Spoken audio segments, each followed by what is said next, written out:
This is a small attempt to help legal students or any other students who are studying environmental laws prepare for the future.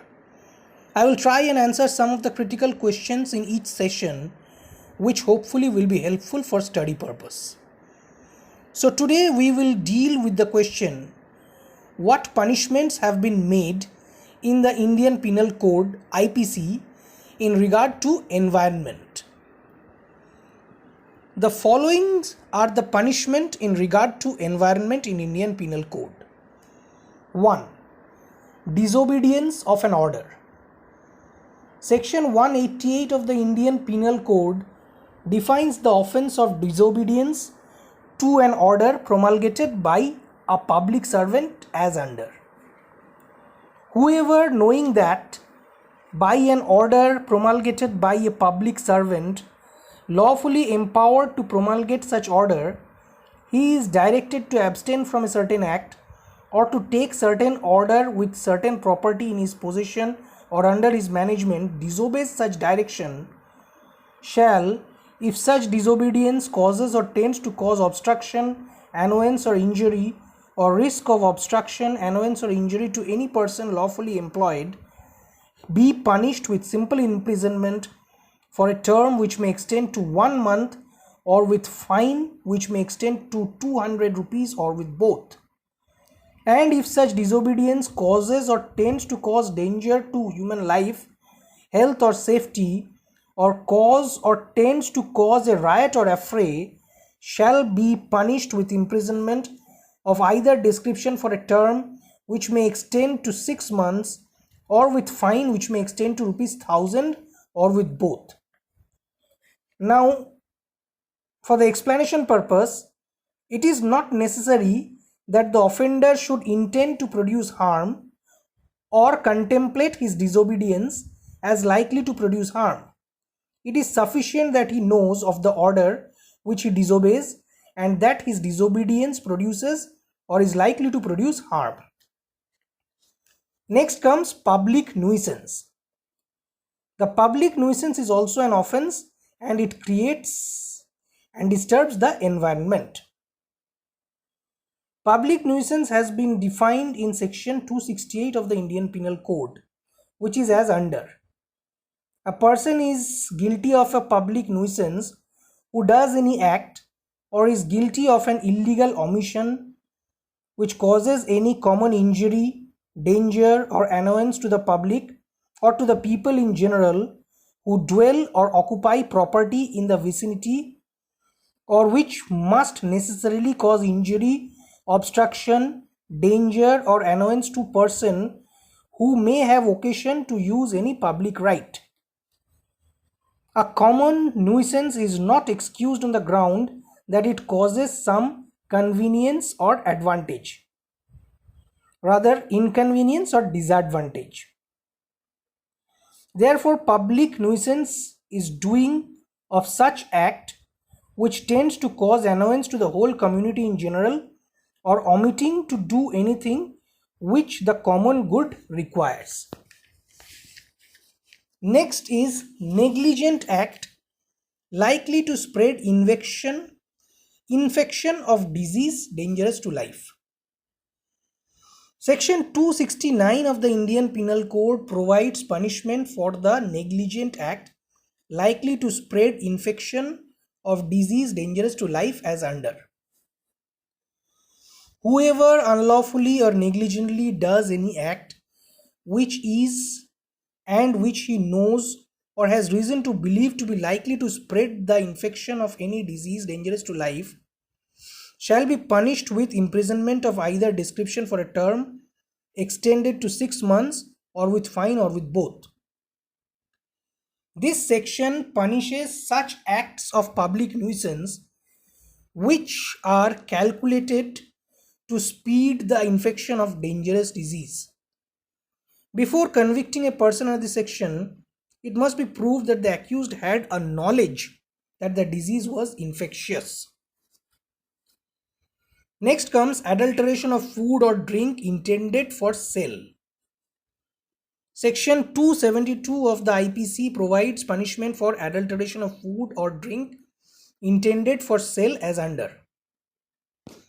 Whoever adulterates any article of food or drink so as to make such article noxious as food or drink, intending to sell such article as food or drink, or knowing it to be likely that the same will be sold as food or drink, shall be punished with imprisonment of either description for a term which may extend to 6 months, or with fine which may extend to 1000 rupees, or with both.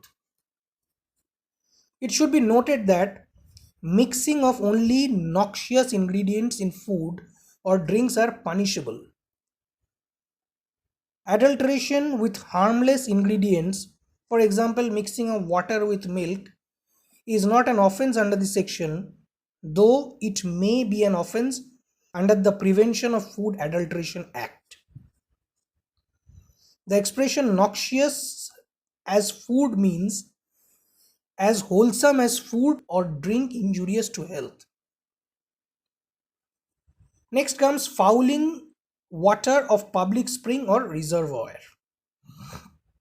Section 277 of the Indian Penal Code, which deals with the offence of fouling water or public spring or reservoir, provides as under. Whoever voluntarily corrupts or fouls the water of any public spring or reservoir so as to render it less fit for the purpose for which it is ordinarily used shall be punished with imprisonment of either description for a term which may extend to 3 months, or with fine which may extend to 500 rupees, or with both. The following are essential ingredients of the offence of fouling water of public spring or reservoir. Firstly, voluntary corruption or fouling of water. Secondly, the water must be of a public spring or reservoir. And thirdly, the water must be rendered less fit for the purpose for which it is ordinarily used. Voluntary corruption or fouling so indicate some physical act to corrupt or foul the water. Next comes negligent conduct with respect to pulling down or repairing building.